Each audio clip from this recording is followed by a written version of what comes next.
2 weeks ago, Trump went on Truth Social and announced America's first new oil refinery in 50 years. He personally thanked Mukesh Ambani's Reliance Industries for the investment. A $300 billion deal, big headlines, big friendship. Then this week, Reliance went and bought oil from Iran. Yes, Iran, the country America has been sanctioning for years. Now, here's the thing, though. India hasn't touched Iranian oil since 2019. 7 years, zero barrels. Why? Because Washington said no. But then the war broke out, and suddenly the Strait of Hormuz, the narrow strip of water that carries a massive chunk of the world's oil, started looking very uncertain. India's fuel supply was under pressure. And on top of that, Indians were running short on cooking gas, LPG, the stuff that hundreds of millions of households use every single day.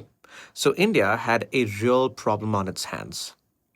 Now, here's where it gets interesting. Trump's own government quietly issued a 30-day waiver.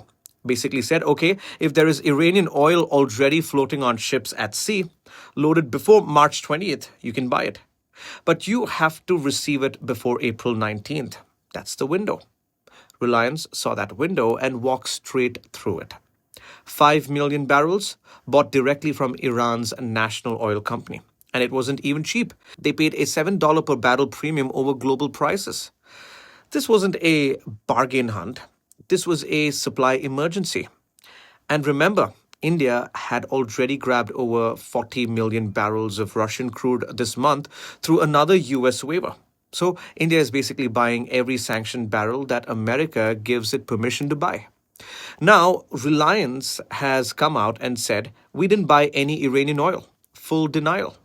But 3 separate sources told Reuters they did. So someone is not telling the whole truth here. When we step back and look at the full picture, Reliance is helping Trump build a refinery in Texas. That relationship gives India enormous goodwill in Washington. And India is quietly using that goodwill to secure its energy supply, whether that's Russian oil, Iranian oil, whatever it takes. This is what energy diplomacy looks like. Keep your allies close, keep your fuel tanks full, and let the paperwork sort itself out. So the real question isn't whether Reliance bought Iranian oil.